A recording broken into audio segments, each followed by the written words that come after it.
Hey, people, what's going on? I'm Scott. That's Ryan, and it's just the two of us today. Rob Manning, to his credit, has graduated from college, so understandably, he is not available today. And also, happy birthday. And also, happy birthday to Brandon. And also, as it happens, Dayveonne Bussey is currently chilling and hanging out with John Cena. So, in this case, understandably, he ain't here either. So, so that actually is the event that he is currently at right now. Kind of a cool little thing that he sent pictures of over there. That is the largest invisible man I've ever seen. Yeah, both of them aren't even in the chairs. It's kind of a big dude right there. There. How's that one? There's a little thinner on that one, but yeah. So he is over there with John Cena, which apparently is bigger and more important to him than being here with us. So you know what? Fudge that guy. No. But in this case, yes. Yeah, so we're going to be talking about a few things tonight. We're going to be talking about his review of Fast X, the latest 10th/11th iteration of the Fast and the Furious franchise, which may in fact be the first part of a trilogy, which they have been talking about. Dear God in heaven. We will also be talking about Cleopatra, which is getting critic and audience score reviews that make Velma look good. We are also going to be doing remote podcasting from a place that will have a movie screening by Omari Hardwick for its opening night. We'll talk a little bit about that and some of the other things that are going out there. But in the meantime, sir, how you doing? I mean, not as good as Day, obviously, considering he gets to go off to New York and, look at a bunch of invisible men on screen. But, decent. It's just one of those things where it's like, it's hard for me not to focus on the whole Fast and Furious thing that you mentioned, considering it almost feels like they don't know what they're doing now with the end of this series, and which is why it's a trilogy. Now, mind you, Fast and Furious series has always been a little bit more on the bombastic side. Mm-hmm. They're kind of like the franchise that Transformers wish they were. Where they could go ahead and just really throw anything out there, and it'll be aghast enough the audience that they'll be like, "Oh my god, that was incredible!" It's like, you really do have to shut your brain off for those movies. But now it's like, first they said that, okay, it was going to go to 10 movies. And then they said, oh, well, we're going to make Fast X a two-parter, which you see a lot of now. I mean, even Mission Impossible is doing stuff like that. But now for them to go ahead and say it's going to be a trilogy, I'm like, how many explosions are you trying to get in this finale? It's like Dominic Toretto already looks like he's been run over with a car at this point. He's not as youthful as he was in the first movie. The family is aging. Yeah. Let it die. I just can't, man. It's like, yeah, you look at that Dom there, and actually, this is a really good picture. I'm gonna use this guy instead. So kind of a then and now sort of thing. You see how he looked in the first one versus I don't even know what movie this is at this point. It almost looks like before Twinkies, after Twinkies. Dude, you know what? He's got that double chin going on. That's not a good thing. But he looks it's funny. I think he was around the 8th one. The one where basically there was a Russian submarine that was shooting missiles at them while they were driving on ice in Russia. That's the one where I realized that it's like, okay, you know what? Vin Diesel's starting to get a little old at this point. Yeah, and to answer you, Derpy, I mean, and yes, they have to edit it for Cliffhanger's point regardless. Because, like I said, they already announced that Fast X was going to be a part 1, part 2. But as how much of a cliffhanger, I don't know. As that's fact, while we have the capability, let's bring up Day's review. Okay, and see what exactly he had to say, because I haven't gone to see it. I haven't even seen Fast 9, to be completely honest, because I'm sorry, John Cena as the villain just didn't really appeal to me. 9 wasn't. I mean, here's the thing: 9 kind of felt its age a little bit. Where I mean, there was some good stuff in there, but you become so used to it. 7 to me was always going to probably be my favorite. Because they dropped the cars out of a plane, and they legit did that. I remember I was watching that one for the first time, and I started giggling like an idiot. And my wife is like, "What are you laughing at?" And I'm just like, she looks at it for a second. I was like, "Are they seriously driving out of a plane now?" I'm like, "Yes, they are. They are." And if you watch some of Derpy doesn't want to hit any nonsense. He's just like, is it a good cliffhanger? well, you know what? I don't know. I mean, I got my own theories on it, Yeah, but there is nothing they, possibly good cliffhanger about this. they did. Yeah, at number 9 they went to space. So number 10, 11, and 12, they're either going to have to go to the moon, into the ocean, or screw it, time travel. Don't say time travel. My God, don't say time travel. Because you know what happens if they do time travel? What's that? Oh, they can reboot the canon. No, they're gonna have to bring in the Walker brothers again to play Paul Walker again. Let his character die. Yeah, let the past die. Well, see, that's the problem I do have with this. I mean, listen, you can't obviously do anything about Paul Walker passing. You know, I kind of don't like the fact they kind of shoehorn him in as the Brian character into every single movie. Yeah, and they're still doing it with this one. I know, and I don't like that. I feel it's disingenuous a little bit, but it's becoming a more and more common thing. I mean, Elvis showed up at the Oscars, I think, or something like that recently, where it's like we'll take these dead characters, and we'll still continue to figure out some way to shoehorn them into stuff. And I'm not a fan of it. I have a problem with it. Yeah, the fact of the matter is nobody dies in this franchise. Letty came back, Han came back, like. Supposedly, there's heavy rumors. I don't know if they're true or not, but Gal Gadot's character may be coming back as well. I think I heard something about that. Like the Gal apparently shows up. The Rock apparently shows up. Rock whether or not these are confirmed. long-standing cameos or if they're flashbacks, can't say. But at this point, it's like Fast and Furious has become the Dragon Ball of the cinematic world. I was going to say the MCU. Nobody dies for real. No. There are some people that stay dead in the MCU. But as far as Dragon Ball is concerned, nobody stays dead. That's true. And all the villains turn into his associates and good guys. And friends, yeah. I was going to say, what was that line from Dragon Ball Z Abridged? You know, I've already died twice. One more time, I get a free Sunday. Dr. Tyranno Jones and the Dial family. Yeah. Oh, my God. Don't even know. Oh, dude, yes. But we're going to take a look at Day's review of this. This is a spoiler-free review, so do not sweat. This is, like I said, just something that he kind of put together right after he saw the screening of it. Let me see if I can do a better way. Now, he saw this screening last week, correct? Correct, yes. Okay. So there's no real way that I can do this the way I want to. Yeah, I was about to say, you're making me seasick with sorry. All right, so there we go. But also, I'm gonna mention something really funny about YouTube when I get a second. But here we go.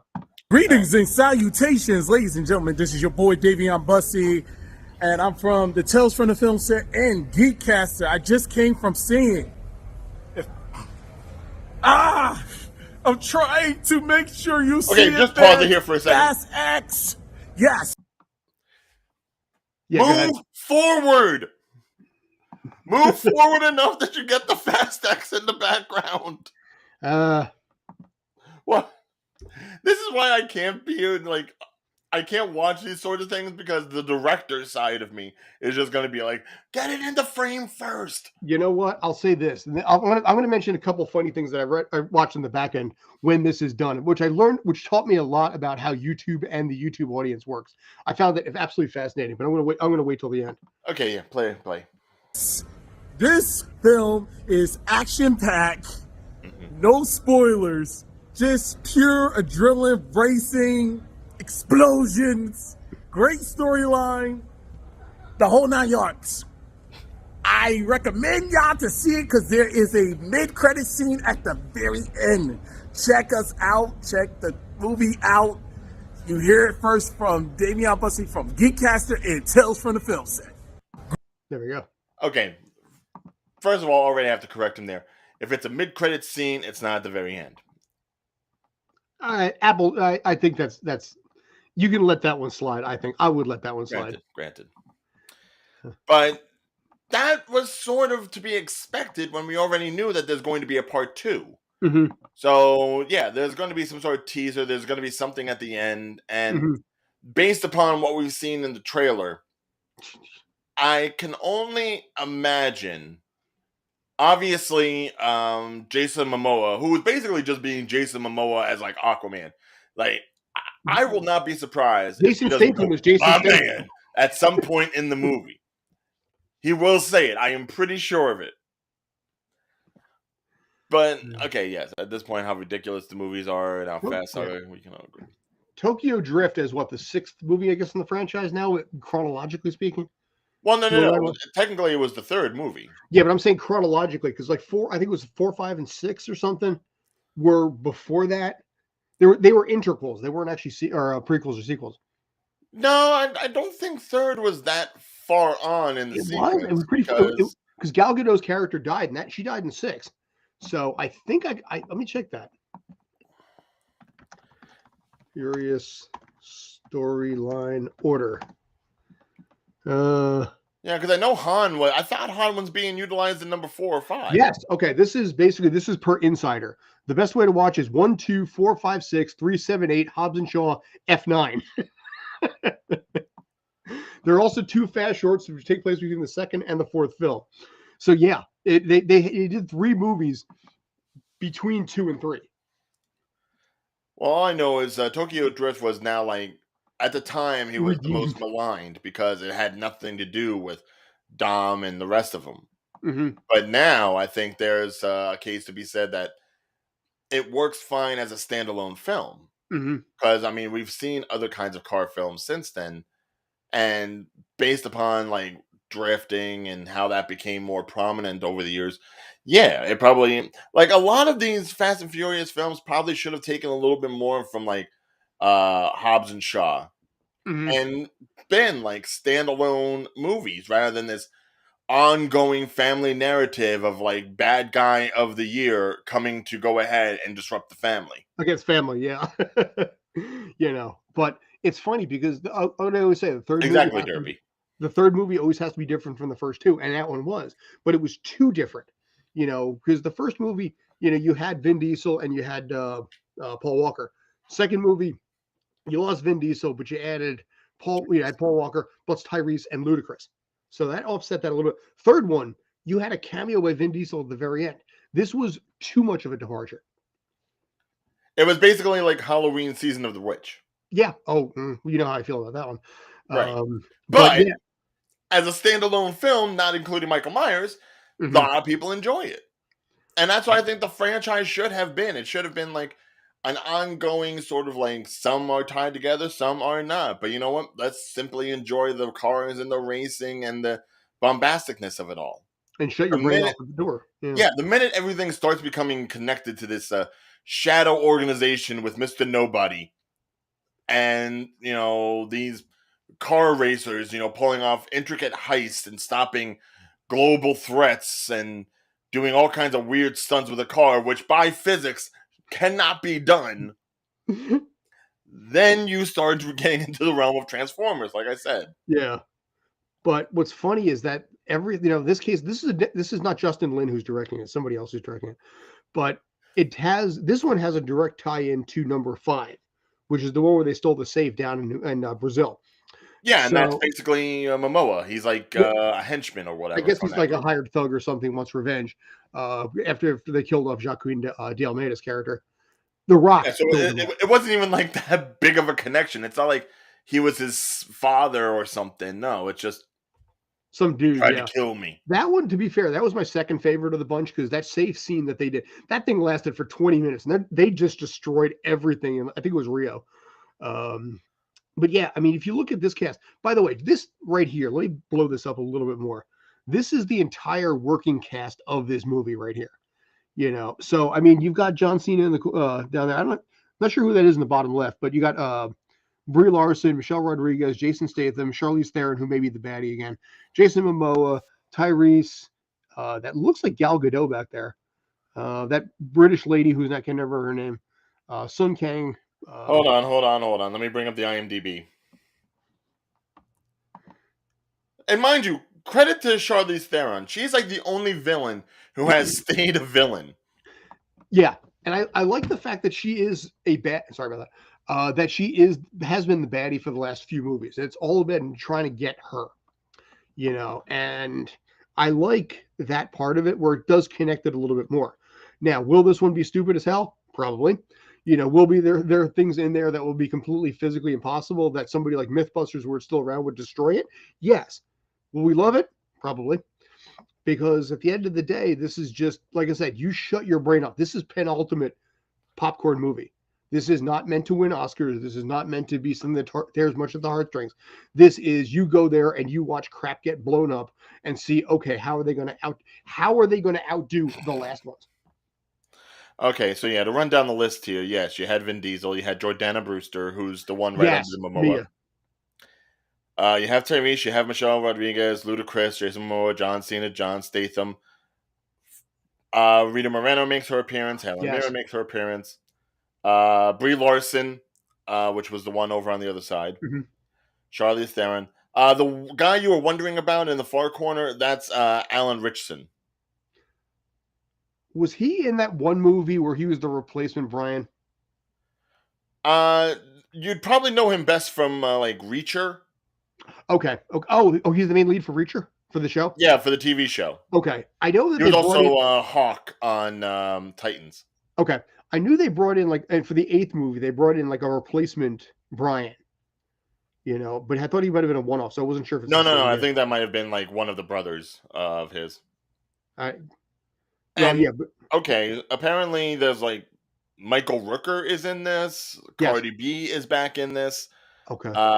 Natalie Emmanuel, that's the one with the red and white jacket. Okay, that's six. Okay, that's 16 characters right there. And Scott Eastwood, okay, is back as Little Nobody.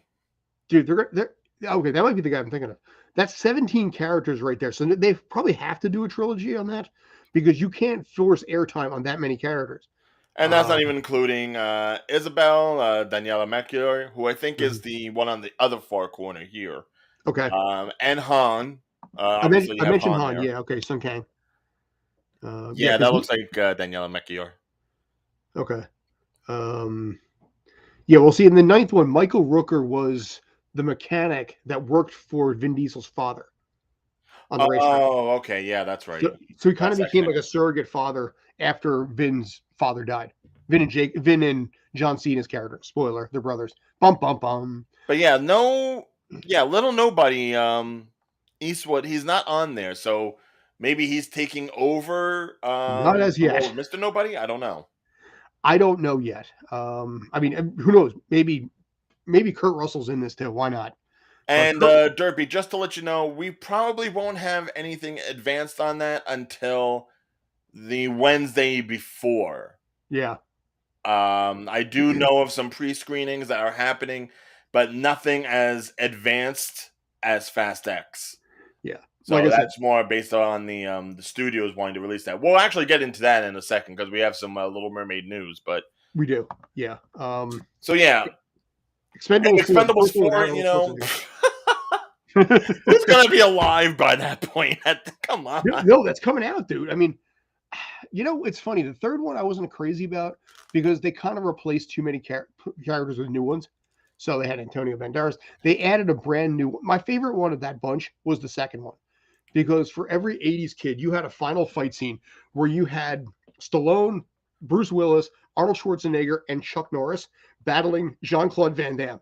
And that was 100% unbridled, shut your brain off fan service, much like this franchise has been. At this point, where as old as anybody is, you might as well just go ahead and make like the Fast and the Furious mixed with the Expendables, because anybody that they can go ahead and grab for the Expendables is still in this franchise. Dude, really? I mean, I don't know who else you can. It's like Don Toretto is up there. Vin Diesel's up there now. You're like one step away from having like Jack Black, Lizzo and Christopher Lloyd movie. The fact that you've now said it and you've put it out into the universe. Christopher Lloyd is basically Vin Diesel's grandfather. Yeah. Oh my god. And he'll just sit there and go, family.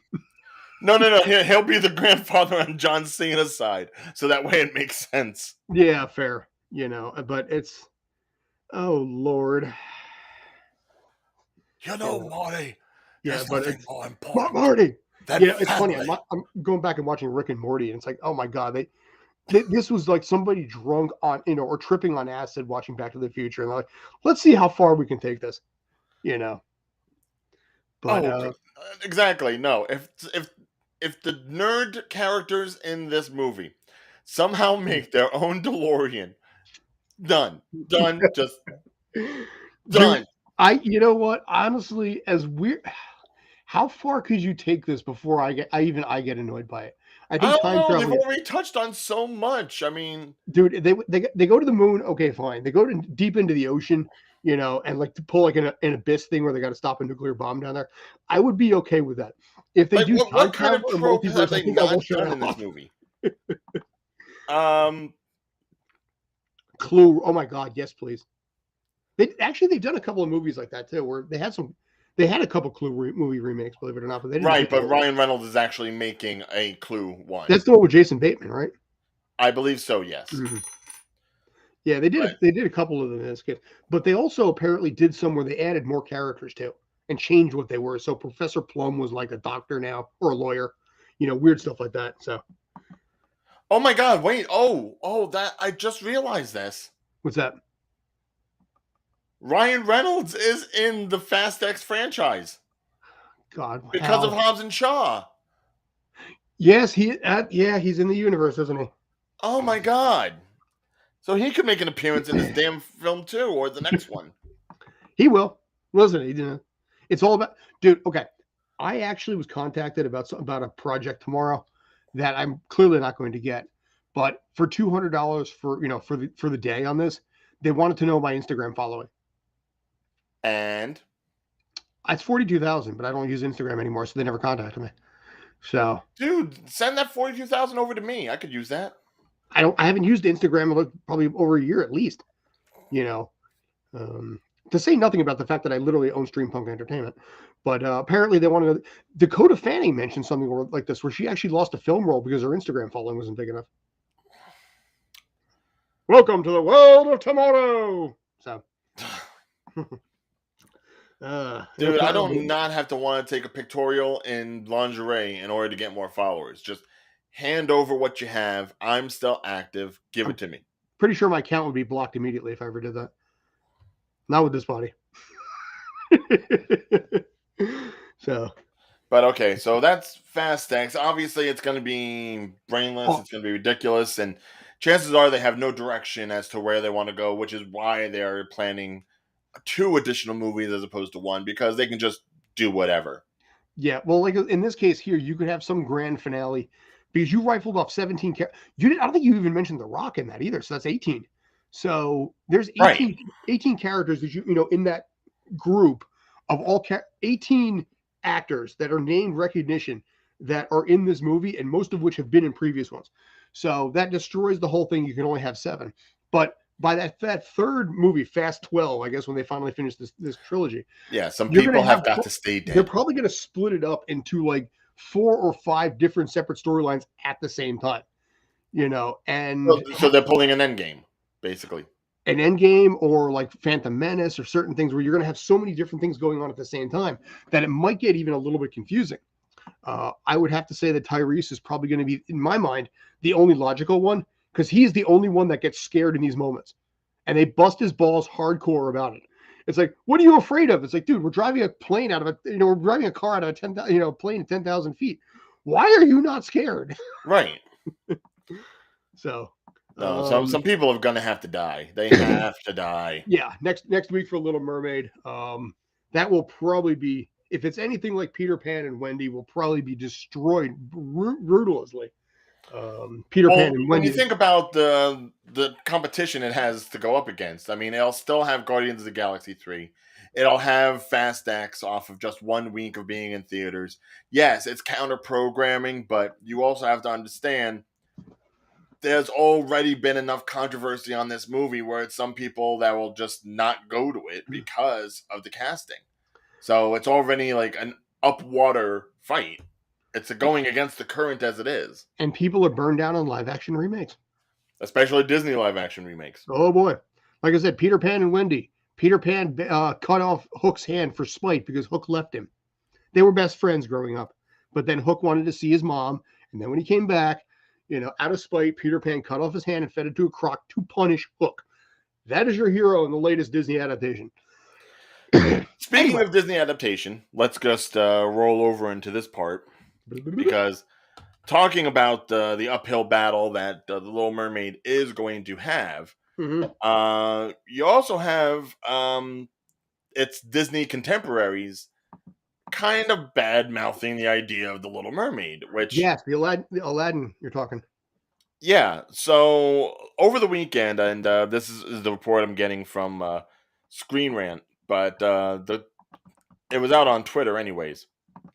Aladdin star Mena Massoud, who's the guy who plays Aladdin in Aladdin, Mm-hmm. Will Smith one, yeah. comments on the upcoming live action remake of The Little Mermaid have landed him in hot water. Apparently, the Guy Ritchie directed film adaptation did make $1 billion. Mm-hmm. So, I mean, despite what you think about Will Smith playing the genie post Robin Williams or whatever, it got the money, much like Lion King did with Mm-hmm. its remake. Um, but recently on Twitter, Masood commented on a user's post that speculated that The Little Mermaid could reach $1 billion at the box office, which, again, based upon the kind of movies that The Little Mermaid is going to have to go up against, I'm highly dubious about. Mm-hmm. Um, and it was projected to open slightly higher than Aladdin's opening weekend. Masood guessed that the film won't cross the billion mark, but will undoubtedly get a sequel because it won't be rewatched by fans the same degree that Aladdin was. I don't remember anybody rewatching Aladdin that heavily. Aladdin, the live action Aladdin, I didn't think was that bad. I liked Will Smith's, attempt at the genie. I thought it worked pretty well, and I thought overall it was a decent film. Granted, at that point, I was not completely burned out on the live action remakes like I am now. I even did a story about how I'm tired. One of the articles that we have that actually gets the most views is literally about the one that I did about the Peter Pan and Wendy trailer being hate bombed, and the fact that people are burned out on remakes and these quick little cash grabs.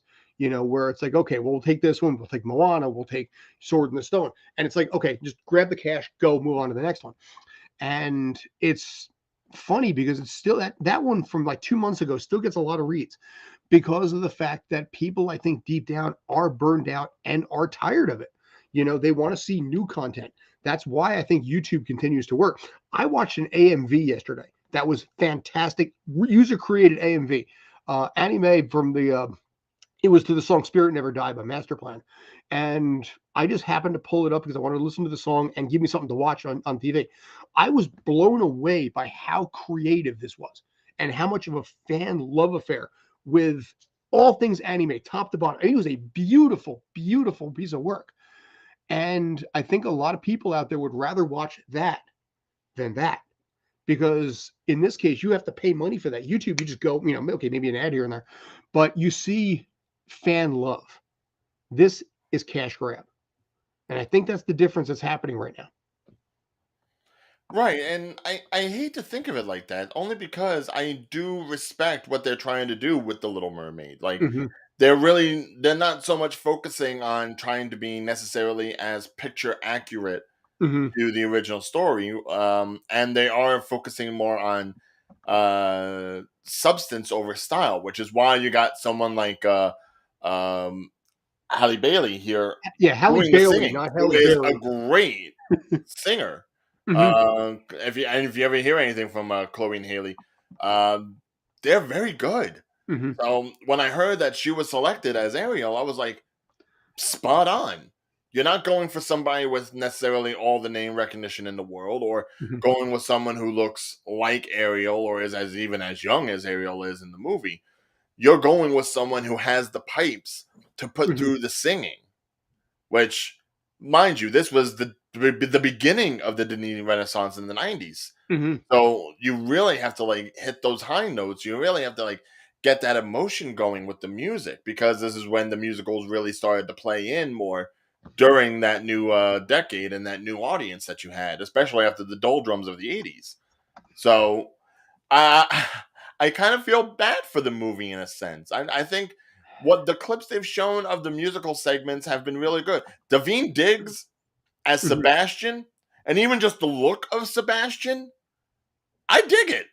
I dig it with his like big weird square eyes and everything. It's like he's an actual crab, but he does look a little bit more animated than say anything you would have gotten in like the Lion King. They did Mhm. add a little bit more personality to it, as opposed to it just being like a regular crab and his mouth maybe moves.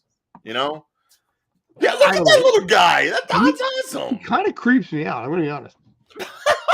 He does. It's just I don't know. It doesn't look. Well, see, this is the other thing too. This was the problem with Peter Pan and Wendy, and I think the problem here, where you had these bright in the previous version, the animated versions, had these bright, vibrant, engaging colors. Here, they're flat. They're drab. I mean, I'm going to try and find that one picture I just had of Little Mermaid there. There we go. I mean, that doesn't really look. I don't know. It looks flat to me. I mean, weirdly enough, the color that Is stands it out flat most because is it's her bra. real? What's that? Is it flat because it's real? Because that's what real lighting would do to the thing? I mean, But see, real lighting can hurt a product this way. I mean, here's the weird thing: the brightest thing on there is her bra, if they want to call it that. And obviously, the fins and everything. But her face, her hair, it doesn't have a lot of, like I said, catch to it. You know what I'm saying?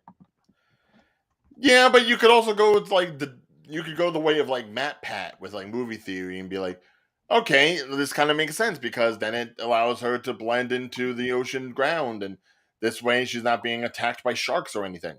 Like Yeah, I you don't know, could but go either way about it, where it becomes like you more look at realistic that, for the side of safety you look and at, like I less said, realistic. yeah.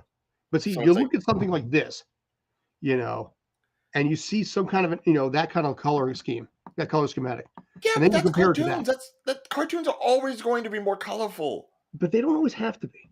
I mean, listen, they don't. I mean, weirdly enough, if you look at like the 1960s Batman versus like the Batman animated series, you could argue that the Adam West one was brighter in color than the animated series.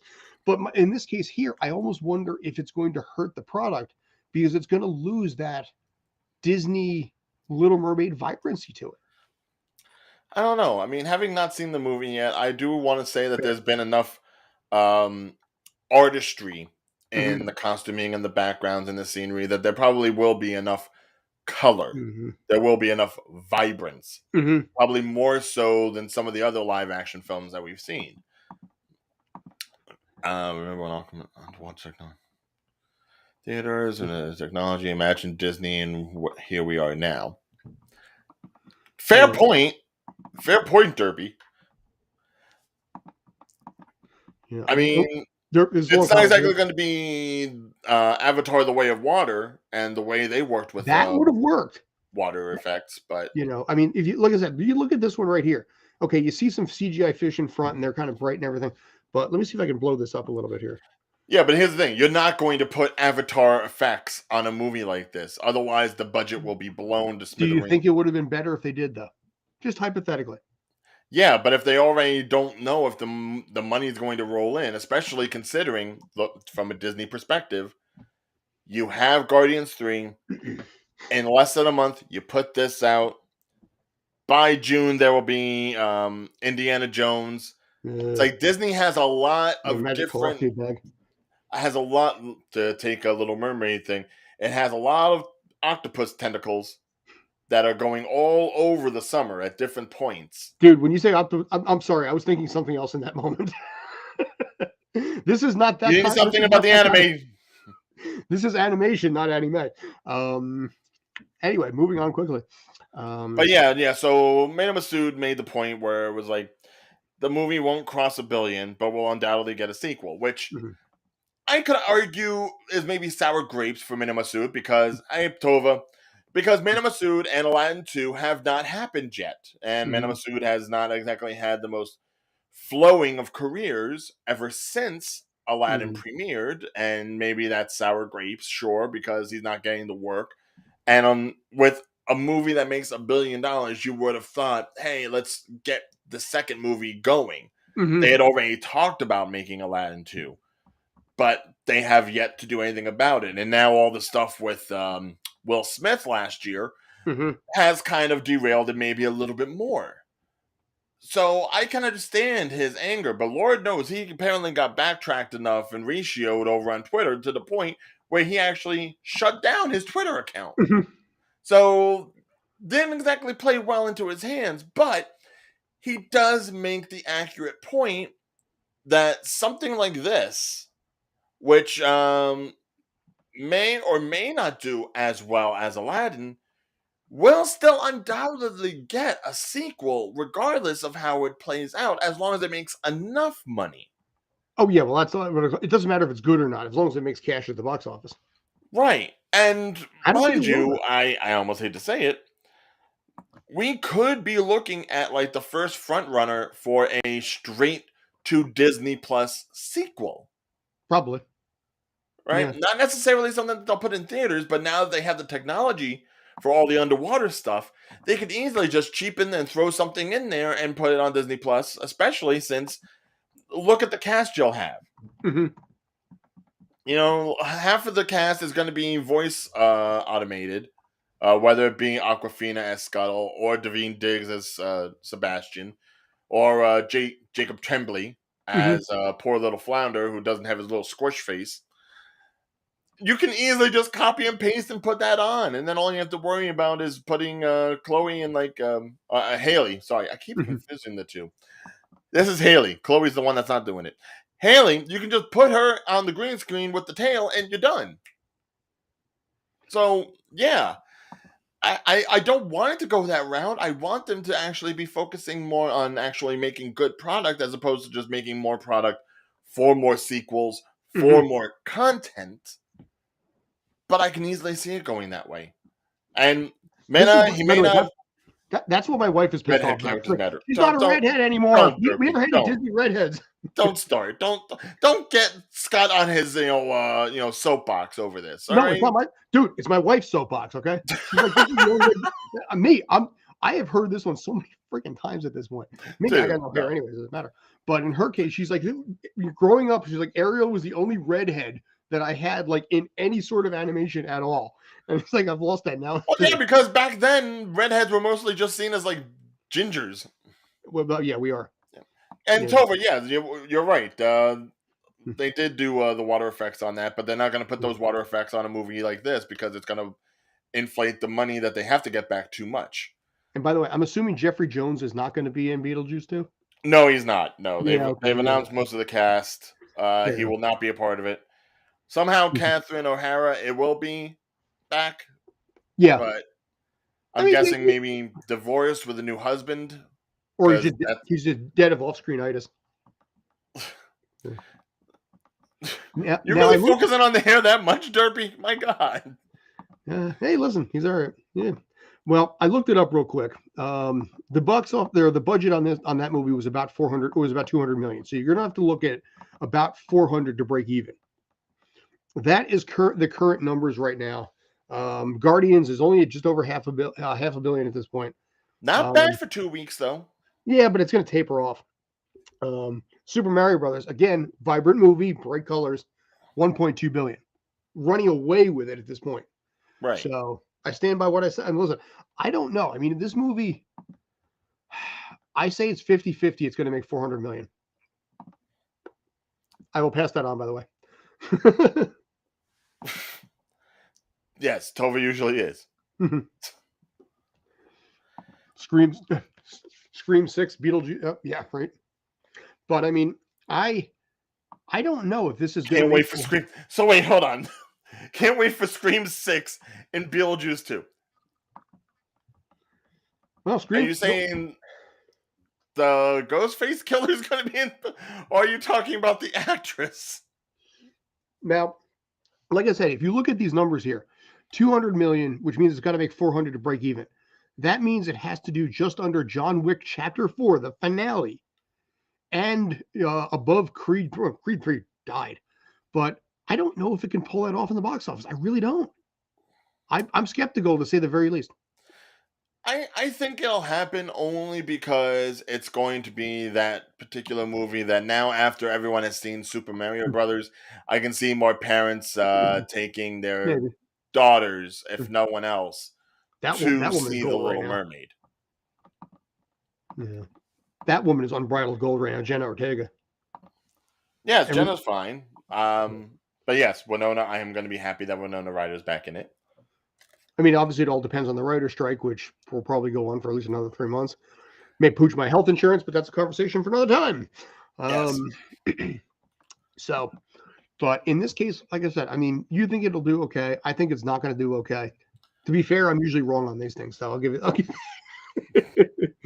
Well, I mean, I'm not exactly batting 1,000 myself, but I'm just taking for the idea that a lot of the stuff that's come out now will Mhm. be is more traditionally for guys when you Mhm. look at Fast X and Guardians and stuff of that nature. So if there has to be something for the girls, even though we don't talk like that anymore, this could be that.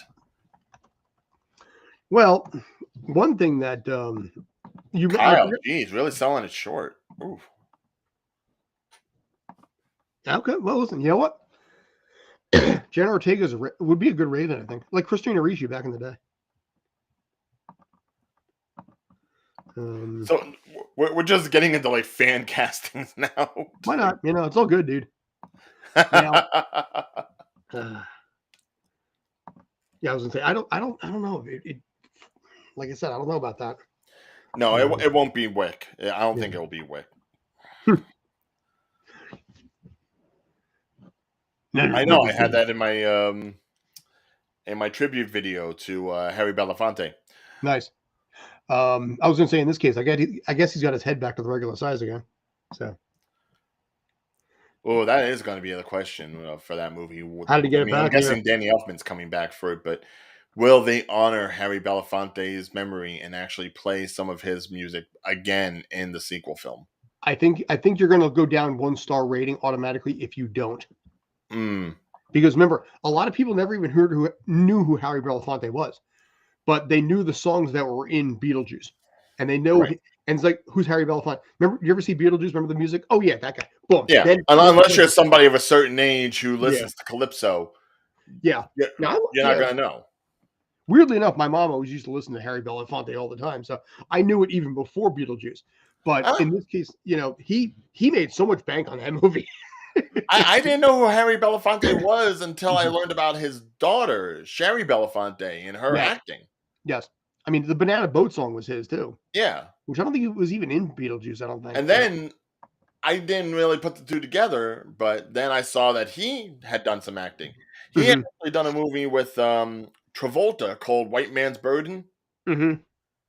Dude, that is a movie you could not make today. There's a lot of things you couldn't make today. That is some race relationship right there. Woo! Speaking of things you can make today and versus you can't, we're going to talk a little bit at this point about Cleopatra. Oh no. Okay. Now, in this case, Cleopatra is a series on Netflix that was exec produced by Jada Pinkett Smith. You mentioned Will Smith and his stock dropping. Jada Pinkett Smith's stock's been a little bit weird. What has made this extremely interesting, though, is this is, by the way, yeah. Congratulations, by the way, to Cleopatra on Netflix.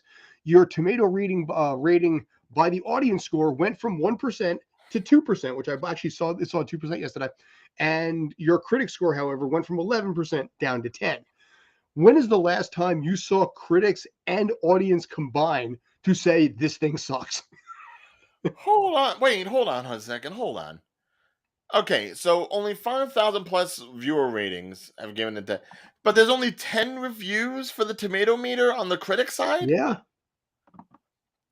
So wait, is this something that's only been reviewed by like a certain part of the world? Like, how is that possible? Let's take a look here. I mean, it's on Netflix right now, but Times UK, Ready Steady Cut, What She Said, Movies and Munchies on YouTube, Times UK, Stuff.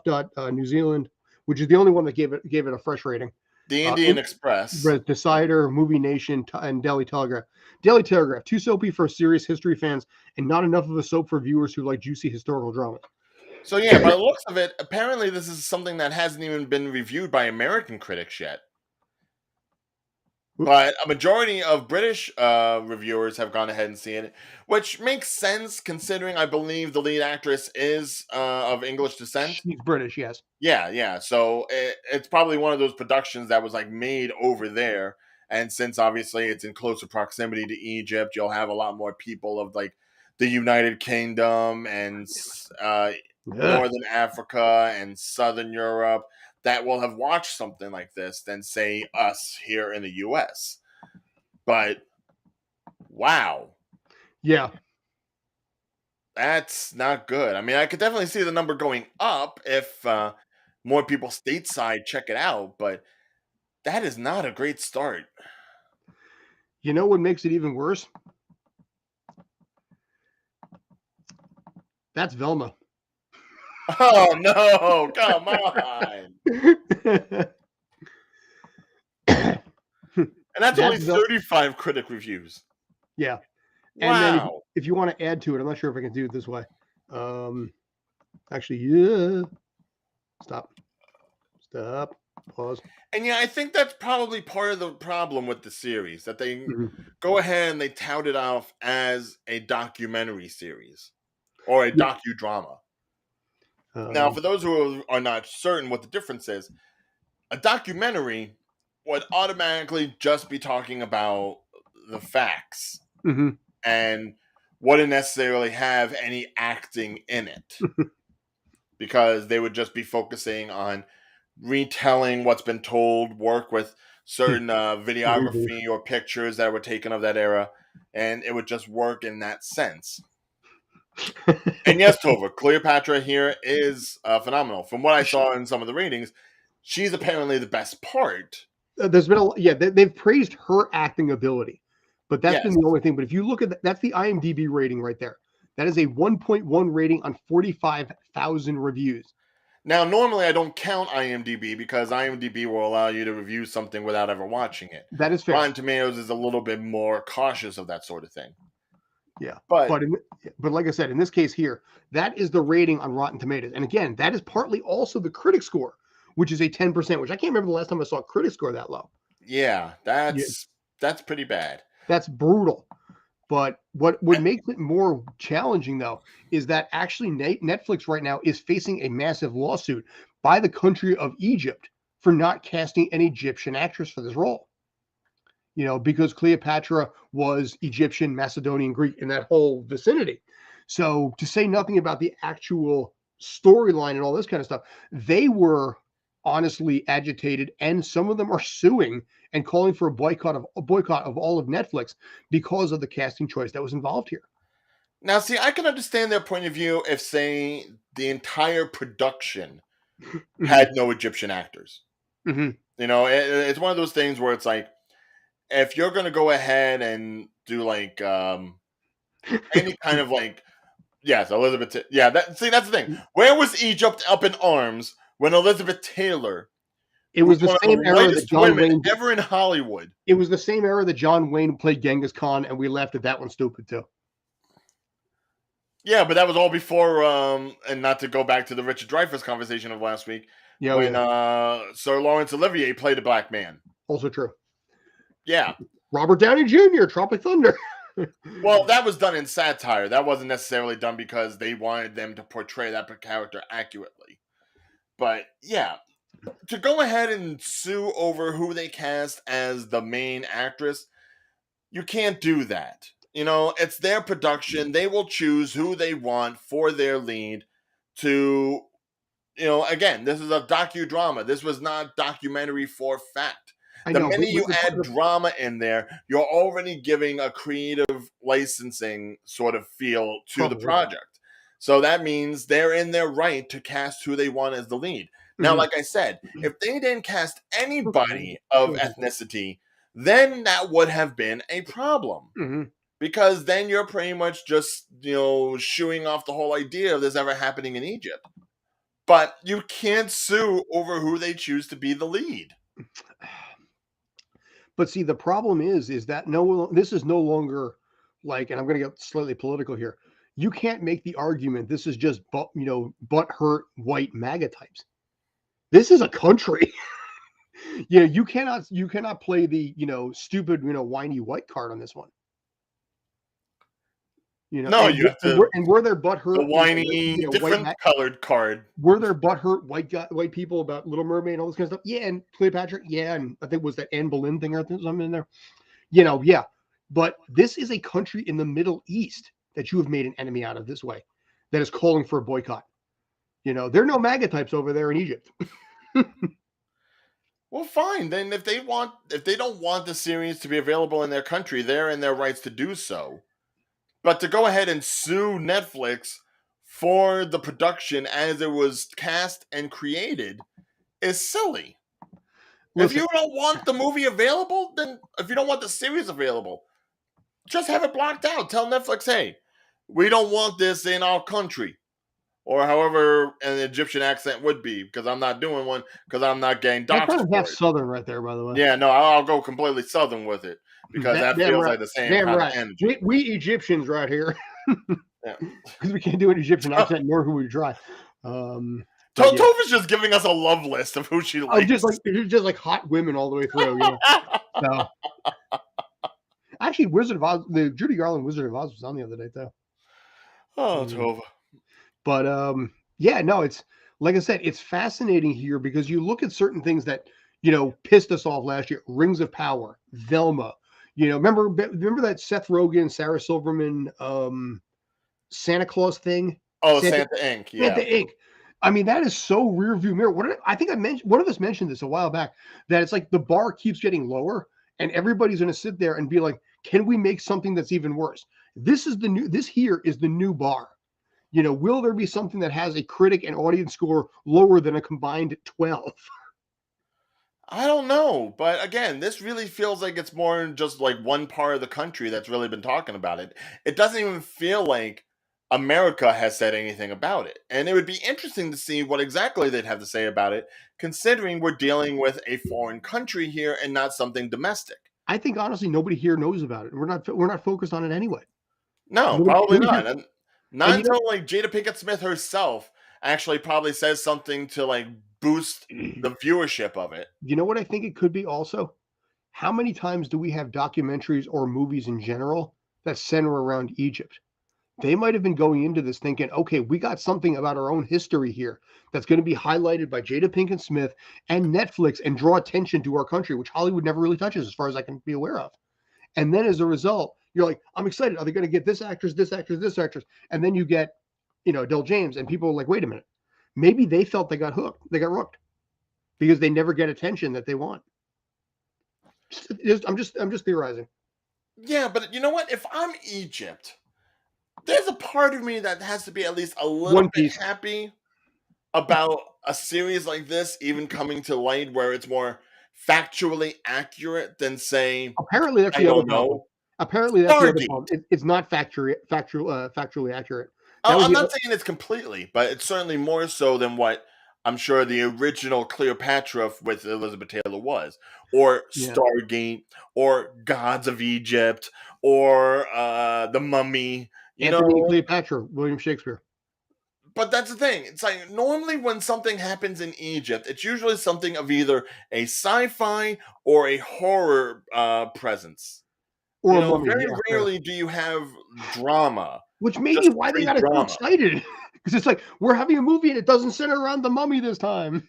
Right. There's no aliens. There's no Egyptian dog head people. It's like, take the win when you can, but apparently this isn't even good enough in that sense. And I'm like, it may just be one of those things that Egypt is simply a backdrop that no matter what you create in that country, it's going to fall on deaf ears until an actual Egyptian creator makes something themselves. But here's the thing, I think if they had cast an Egyptian actress, I mean, yes, again, Egyptian, Macedonian, Greek, let's just say an Egyptian actress. I think Egypt would have gotten behind that so fast to say, you cast one of our own for a character in our history. And I think in this case, that is why they're frustrated and they're agitated, because they had a chance to showcase their own talent to Hollywood and missed out. But then there's also the double-edged sword of that, because while you're saying it would have been better if they had just casted an Egyptian actress, Tova, my God, it's not even Betty Davis. No, we're not even on Betty Davis eyes. We're on Elizabeth Taylor eyes. I love Tova, seriously, but my God. But no, that's the thing. It's like, if they had cast an Egyptian actress, then you may have also been taking away the one critically acclaimed part of this entire docudrama, which is the lead actress. From what I saw, the communal sense is that she did great with what she was given. No, she got praised, but Yes. like I said, the problem is you have not. It's not. We're not pissing off a bunch of butthurt white people. You're pissing off a country that had a chance to maybe showcase itself and its talents to the world, and maybe have that next Hollywood actress, or maybe in high school Bollywood actress, depending on which way they go, coming from Egypt and somebody that they can get behind. And that may be part. I'm just theorizing, but like I said, I think there's something an argument to be made that some of them are very upset at the missed opportunity to showcase themselves. But Hold on. I'm just going to do one quick little search. sure, I'm going to keep posting Tova comments. So That's what Tova's good for, yes. Dunkin' Donuts coffee is overrated. They have it. It's funny. They have it at like Yankee Stadium. When I'm covering like NYCFC and sporting events, so I'll take the free coffee. But it's kind of like, I don't know. Maybe they do something to it, but not a fan. Not a fan. But yeah, I'm looking through actresses. Like I searched actresses from Egypt, Mm-hmm. and there's quite the spectacle of different actresses that you could look for, both old and new. Mm-hmm. And if I went to say Arabic or Syria or something, then it would also show more of them as well. It's like there are enough actresses of descent Mm-hmm. that you probably could have picked from. But That's what I'm saying. the problem is that's not Jada Pinkett Smith's vision. Yeah. She was the one that wanted to produce this thing. She is the one that has final say over what her Cleopatra will look like. So, I mean, as lovely as these women are, I don't see them being the kind that Jada would go for. I think in this case, like I said, I used the phrase last week, whatever that Hindu woman scientist was, about the term fan baiting. Where now everybody's talking about this, but nobody would have heard a thing about this, if it was done with an Egyptian actress. So I said it last week when we talked about it. I say it again this week. A lot of it has to do with a marketing team that is paid millions of dollars a year to figure out how to best market a product. And right now, the best go-to is do not go with the nationality or the ethnicity of certain things that people are used to, throw it on its head, and then wait for the internet to do the internet's thing. I think that is the general legitimate marketing tactic now. And it concerns me a little bit because it's no longer about the product. It's about the social media backlash or whatever it's going to be about the product. And to a certain extent, that might be a shame too, because there may have genuinely been a part of Jada Pinkett Smith that wanted to tell this tale and not just focus on the sensationalism that has come of the character from the days when she was portrayed back in like the 50s and whatnot on film, because that had pretty much that's a different that adaptation has given us the idea of what Cleopatra has looked like for decades. Because no one else has really gone ahead and done it. Actually, but here's the thing. There were pictures and paintings and she was on coins. There was a fair bit to work with off of what Cleopatra looked like 2,000 years ago. Mm-hmm. Some of it may have been damaged by time, but there was a lot out there to give a general idea of what she looked like. And even if with the images like on the coins and everything, you can see like the features that are token to Egyptians and Macedonians by like the nose structure and the face structure. So there was. You want to talk about that? Pull up Clone High. The show, the cartoon. Yeah, because that's getting its reboot later on this summer on Max, HBO Max, on Max. And that still has the same Cleopatra from the first version of the show that they had back in like the early 2000s. And now compare that Cleopatra to this one. Okay, I see the one you're looking at right here. So there she is. I'm guessing that's her on the right? Yeah, that's her with the white top.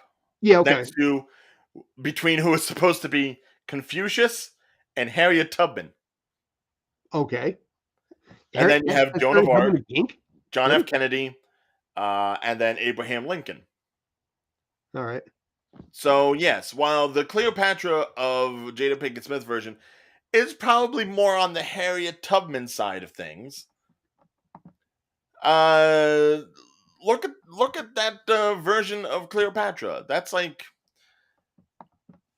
Leggy. not leggy. No, just again, very Can much we can we more point like can we point probably out that based off of the scriptures and the Mhm. art and everything that you would have found of that her has a from little like more of an 2,000 years Egyptian ago. look, I think. Yeah, she almost looks more like she was just completely copied off of like a hieroglyphic. Could be that too, yeah. Yeah. And that's where I think, like I said, that's just part of the complaint too. Now, can I just point out that, by the way, the place in the back is called the Grassy Knoll.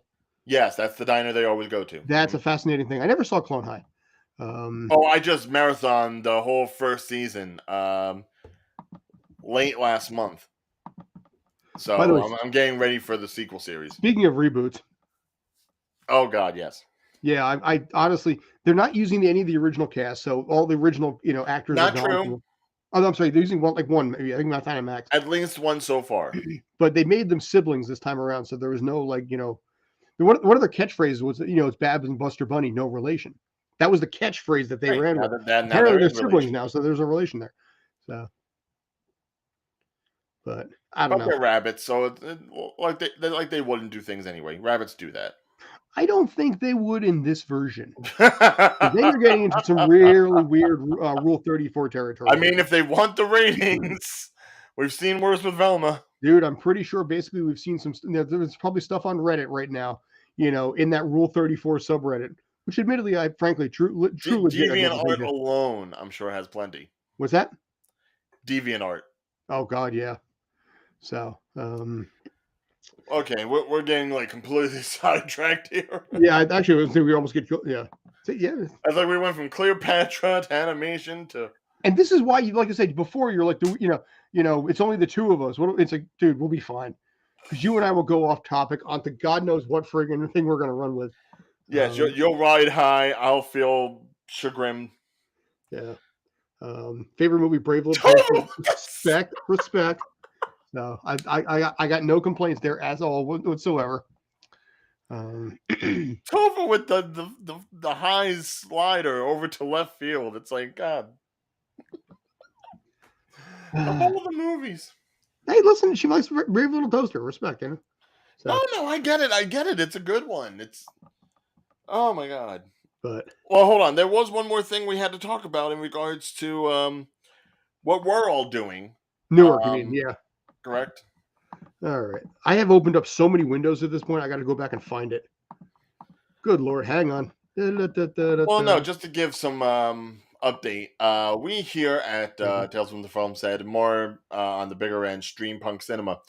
We are going to be participating in North to Shore's Newark International Film Festival this year. We are going to be, I guess the word would be correspondents. We're doing some live shows from over there. We'll be interviewing the celebrities, which I have a list of, but I cannot mention too many of at this point. Suffice it to say, it was a pretty damn impressive list. We will be doing the opening night, the closing night, the red carpet, the whole shebang. This is 100%, by the way, and I'll turn it back over to you in a sec, but this is 100% Day's doing. He gets 100 absolute credit on this. He deserves this. We're kind of just following along, nodding our heads and saying, Day, you're awesome. What's next? So yeah, anyway, we're just going to be tagging along on his end. Yeah. But we had a good conversation with Marlon, who runs the festival. It is the end of next month. And we're really fired up. It's going to be, like I said, a lot of cool films there.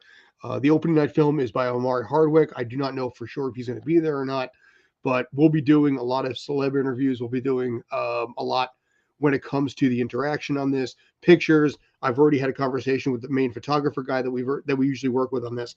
So it is going to be a pretty damn cool event, and we will keep you guys posted as we get closer. Keep going. I'm sorry. No, yeah, no. As far as we can actually tell some people, I hate to take us off the Brave Little Toaster train here, because they're still going. They're still going. Listen, you got to keep riding that train, man. But yeah, so once we hear more about what we actually can tell you about Newark International Film Festival, we will. I know this is a film festival that, again, since Scott and I and Day, we're all actors. We all do stuff here in the tri-state area, especially in the Garden State. We probably know people that have gone ahead and submitted films to this project, and Oh, yeah. of course, worldwide, films get submitted to this event as well, because this is probably the most prominent, if not the second most prominent, festival in the I'm going to state. stop with comments. I'm sorry. We're going to let it roll for now. Sorry, that's on me. It's like I'm trying to say that we're going to do something I know. prestigious, and then That's me. John Lovitz has the radio. Oh God. Sorry. So yeah, basically, yeah. Let's try to roll this back. You get off of that train for a second. Oh my God. So, But so yes, once we're actually able to tell you more, we will. But we do hope that you go ahead, subscribe, tell other people about the show, so that this way, once we actually do get the big stuff on here, we are able to show it with as many people as possible. So that this way, you all can feel like you're there just as much as we will feel like we're there. Because mhm. even not all of us will be able to get on site. I mean, I can tell you right now, July 25th, I may have to be in Pennsylvania for a film shoot. So Nice. I'll be able to help with everything up to that point, but that Saturday I may not be available. So if I miss out on something, I miss out on something. But it's going to be, again, as part of North to Shore, which a lot of people around here in Jersey know. This is pretty much their attempt to make Jersey a big deal with a big old music festival, film fest, all sorts of stuff going on. Mhm. So for us to be a part of it as members of New Jersey, it is highly welcomed, and we are honored to be a part of it. And we hope we don't let anybody down, or if we make anyone look stupid, hopefully we make ourselves look stupid more so than anybody else. Exactly. Because in this case, actually, Dayveonne made all of this happen. So if Yeah, we we look can't make stupid, him look bad. exactly, we look stupid. He looks stupid, or in this case. Yeah. But yeah, no, we're really fired up about it. Had a good conversation with Marlon, who runs the festival over there. So we're still working a few things out there, but it's going to be a really cool event. Very excited. But yeah, so Derpy, Tova, Kyle, anybody else, spread the word about Streampunk Cinema. Let people know that this is something we're going to be a part of, as well as much more. And so that this way, when we do have things for you, a lot of people will be happy to watch it. Yes. Now, Cool. also, I did want to just throw out one idea, and this is more so to Scott. But you know how we have the whole bad movie beatdown thing that we did last year? Yeah. All right. I'm not saying it's something we should necessarily bring back. However, He with mentioned this on the Fast, show, by the way, not privately. So I love this. yeah, no, with Fast X coming out this weekend, what are the chances that we as Streampunk might be able to go ahead and do a live stream of something that is a YouTube films, as in something you can actually watch on YouTube's with ads, of the parody movie of the Fast and Furious Oh God, franchise, Super Fast, I've seen trailers for. Oh God, is that actually available for free on YouTube? with ads? Yes, Okay, well, and if you have YouTube Premium, it's probably free 100%. But right. Now oh, I've seen people do streams of those YouTube movies. And since it would be silly to go ahead and try to do like a watch along, because I don't know exactly what apps have the rest of the Fast and Furious franchise, I figured let's do the really bad spoof movie. okay. When did you have in mind? Well, considering the movie comes out this weekend, I was thinking maybe Thursday? Let me take a look at that for a second. Sorry, this is just like dropping the ball on Scott, I know, but Oh yeah, yeah. We're live. I'm looking at the numbers right now. Everybody puts me right on the spot. I love it. By the way, it's just I I'm was really happy with scrolling you. through YouTube and I saw that there was the YouTube Films area, and I'm like, okay, what films are they actually allowing on the All platform? right. And then I saw Super Fast, and I'm like, okay, I know this is from the same people that did like Meet the Spartans and all the pretty much the scary movie parodies that didn't work. And I'm just like, okay, so they made one with Fast and Furious in mind, and I'm curious. I'm really curious of the film. And Scott looks very. Get ready, lube up, and pump some diesel. Okay. Yeah. I think I can do Thursday. I believe I can. Let's see. We'll throw this out there to anybody. And just look at the car with like with the boot on it. Oh God, yeah, you're right. Oh, it's funny. I've thought about things like Bad Movie Beatdown, and I've thought about a few different things in that arena. Let me just take a look at the IMDb rating on this, and please impress me with a bad rating. 4.1 out of 10. 4.1 means it sucks, but it's not like hate boner for it. Well, okay, that's IMDb. What does Rotten Tomatoes say about Superfast? Yeah. What's the critic score for this movie? With the exclamation mark. Hold on. Let me look. Let's see. Oh wow. All right. There's okay. The audience score is 45. There is no critic score on this because there's only 3 reviews. Well, okay, that makes sense considering. But when you see that this movie took place, it was done 2015. Correct. So that would have been around the same time as what? Fast. Would that have been Furious 7? 7, I think, was 2015. Yeah, because I was still working in the movie theater when Fate of the Furious came out. That was the 8th one. Yeah, so it would have to be Furious 7. So there's a lot for this movie to work with 7 some odd movies behind it. Yeah, so at this point there was actually they had 6 to watch, really, so they went up to number 6. Okay, yeah, fair. Probably they didn't have much of a 7th one. It 6 came out in 2013. Let's assume they filmed this in 2014. But look at it. It's a smart car with like a model kit. Oh, God. With the dice in the mirror. By the way, the 3 ratings on this, unsurprisingly, on Rotten Tomatoes, were in fact rotten on this.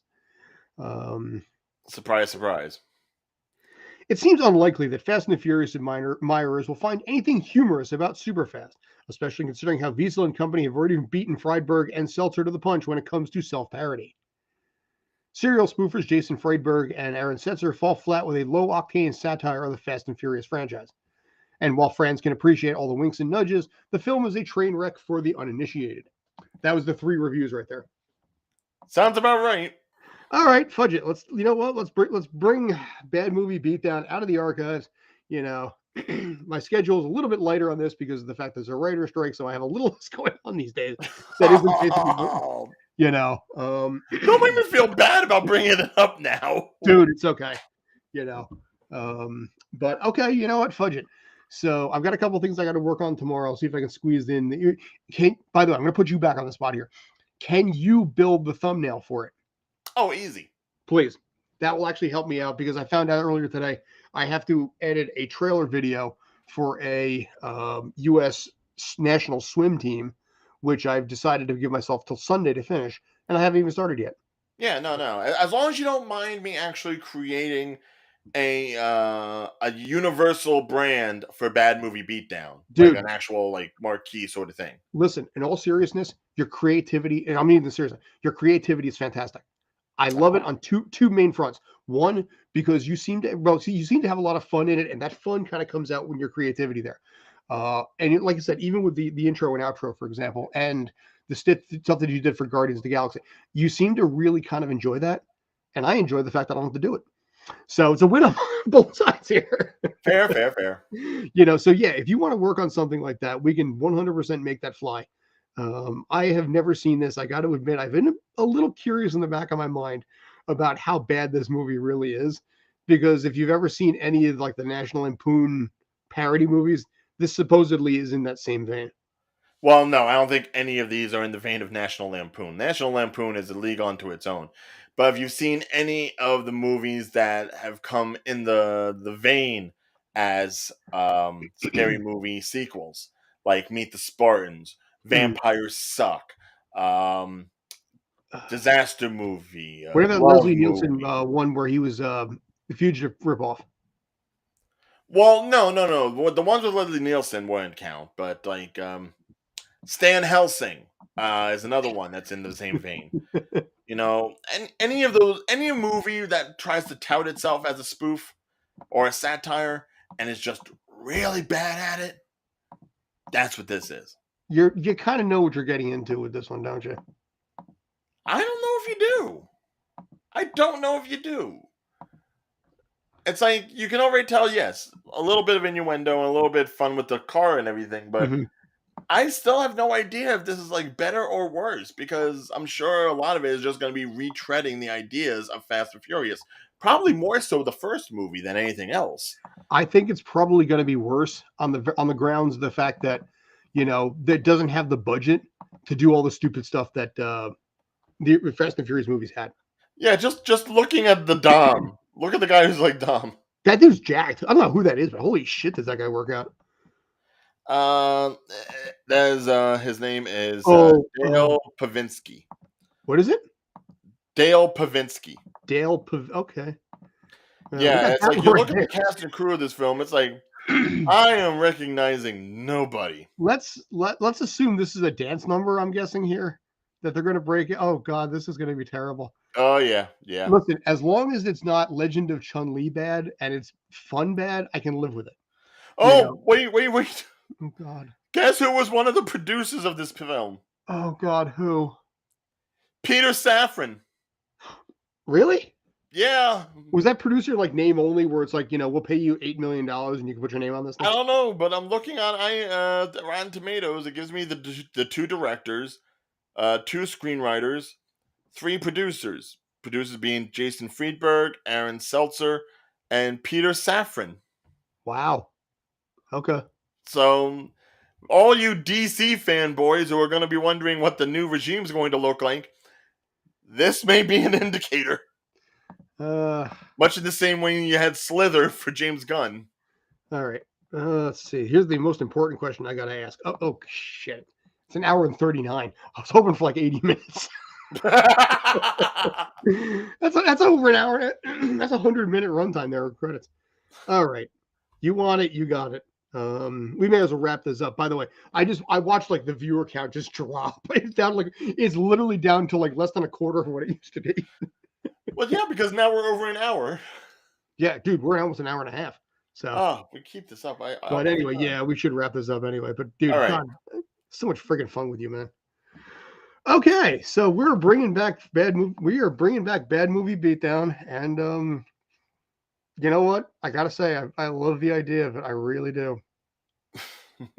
Oh Lord! I'll bring the popcorn. That sounds fine. I'll bring the alcohol. It's in the fridge over there. So can't wait for the new Joker movie. I was supposed to do the Joker movie. I had 2 days on May 25th and 26th, but I had to lose out on the scene. I can't discuss why. Tova, because I had COVID. I had COVID for it. Tova, why'd you poke the bear? Why? Dude, I needed those health insurance days. But anyway, thanks for everybody who commented in. Thanks for everybody who's watching. I appreciate it. Ryan, anything else? Nope, just look forward to any mentions of Bad Movie Beatdown super fast ahead of this weekend's release of Fast X. Not Jason X, Fast X. Because X means something. Yes. And again, subscribe, share, let people know so that this way give us money for next month with the money North to Shore Festival. Exactly. Yeah, for Newark. That's going to be awesome. All right. Thanks as always for tuning in. I really appreciate it. You guys rock. Until next time, thanks. Take care. Stay awesome.